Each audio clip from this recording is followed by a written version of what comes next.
standing for the sermon hymn.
We are living in a very interesting time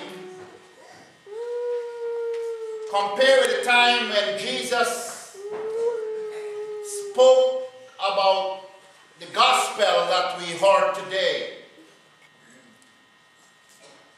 It's quite interesting. In fact, this is one of the most troublesome piece of gospel text being put in the gospel of Matthew chapter 15. We have that recording, and also in Mark chapter 7. Listen at the remark of Jesus. Let the children be fed first, for it is not right to take the children bread and give it to dogs. This is God in flesh. Jesus, the Messiah, addressing an issue because of the tradition of the Jewish nation. Martin Luther, the great reformer, who changed the history and the era in which we are living in terms of presenting the gospel come to us by grace alone, God's forgiveness, faith alone, the Bible alone. This was one of the readings that he discovered in the gospel when he saw this particular woman receiving that ugly, debauchery remark and response from Jesus, the Messiah. If we follow this incident, we would find out very carefully that Jesus left the country of birth. He was just in his early 30s, young man, leave his country of birth and move to Tyre, Sidon, which was about 100 miles away, about 3 days' journey into a land of paganism. She was called in the Gospel of Matthew the Canaanite woman. In the Gospel of Mark, she was called the Syrophoenician woman. Looking a little into the historical record of the Canaanites, and you and I would have known they were a thorn in the flesh to the nation of Israel. When God commanded Joshua to destroy every single person in the land of the Canaanites, this particular nation was kept alive in a very small portion. In fact, the gospel that Matthew wrote hinged in his genealogy was a Canaanite woman by the name of Rahab. Some of you would have remembered Rahab was a harlot who hid the 2 spies that Joshua sent in her roof that entire night and kept them alive. Somehow, Rahab ended up in the genealogy of Matthew chapter 1, where Christ's line came through. She was also Canaanite. She was a Gentile. I wondered as I read the gospel this week, why was Jesus' response to this woman was such in a negative tone? First of all, she was uninvited. Jesus was in the land 100 miles away from the country of birth, and somehow, and we would have known, traveling those distant miles in those days was either you move on foot, or you move on the back of an animal, or you drag across the journey of your destiny by caravans and other means of transportation in those days. It was quite modern means of transportation in the early days of Jesus. So Jesus was not moving from where he was to where he would have met this woman just per se. It was a journey. The Jews would have dressed differently. If you would come into St. Philip's today, you would have discovered you'd have to look too far to see who is the pastor. We are robed. We are specially set aside. You know who is the pastor because of our dress, the clothing we have on. Jewish people would have dressed differently from the pagans. So journeying across the land from where Jesus was to where he would have met, this woman would have met him, would have been recognized by many travelers. You wondered how the woman knew this young man had healings in his hands. Because she had a daughter who was possessed with a spirit. Let me quickly mention this in passing. There are 4 kinds of spirits on the earth today. 4 kinds of spirits. Number 1, there is a human spirit that you and I have. Bread of life. God put a spirit in us. That spirit leaves us when we die. The body remains. We have our eyes, we can't see. We have our head, we cannot operate. The spirit or the bread of life left man. That's the human spirit. When I'm speaking God's word to you today, I don't want only for you to hear with your ear, but listen with your heart. That's the spirit ear. Some people come to church, come into congregational services, and they don't listen to what God is saying.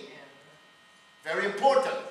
Very, very important. We need to listen. Solomon prayed, Lord, I need a listening heart. That word wisdom. When he prayed for understanding, wisdom, and strength, he did not pray for riches, but God gave him everything. He was praying, Lord, as I saw the death of my father David, I saw this great kingdom is before me. I need a listening heart in order to bring government and rule in the nation that I am now king. He prayed for his spirit to be open so he can connect with heaven, so he can be able to operate on earth. Very important. Human spirit. There is also what we call angelic spirit. Gabriel came to Mary and appeared. He came in a spirit form. That's an angelic spirit. Angels, Samson visited Samson's mother and father, Manoah. Angel, we have seen angels walking through scriptures, and we have seen angels here and there in many places. Angel appeared to Zechariah and said, your wife Elizabeth, I got a message from God, and your wife Elizabeth, the barren woman, going to bear, and she's going to bear a son, and you must call him John. Zechariah could not have believed the angel Gabriel, which is a messenger from God. And angel Gabriel said to him, you will not speak until you see the life of that baby boy. Remember that? Angel, spirit. There is also what is called evil spirits or demon spirits. Those spirits are what are people, actually their personality, that they can speak. The spirits speak to Jesus. Remember that incident with the spirit that spoke to Jesus? Why you come before your time to torment us? Spirit can possess. They can live in people's body. We have seen many instances of that working in the ministry, living and working and serving the Lord, where spirits can come. But you and I, according to David, are so wonderfully made, a spirit cannot just walk off the streets and come into your body, because you and I are created by the very hands of God. But if you open a door, if you open the door of your life, spirits can take entrance. Very important. It can. People can get possessed. The kid and Fourthly, the fourth spirit that operates in the earth today, that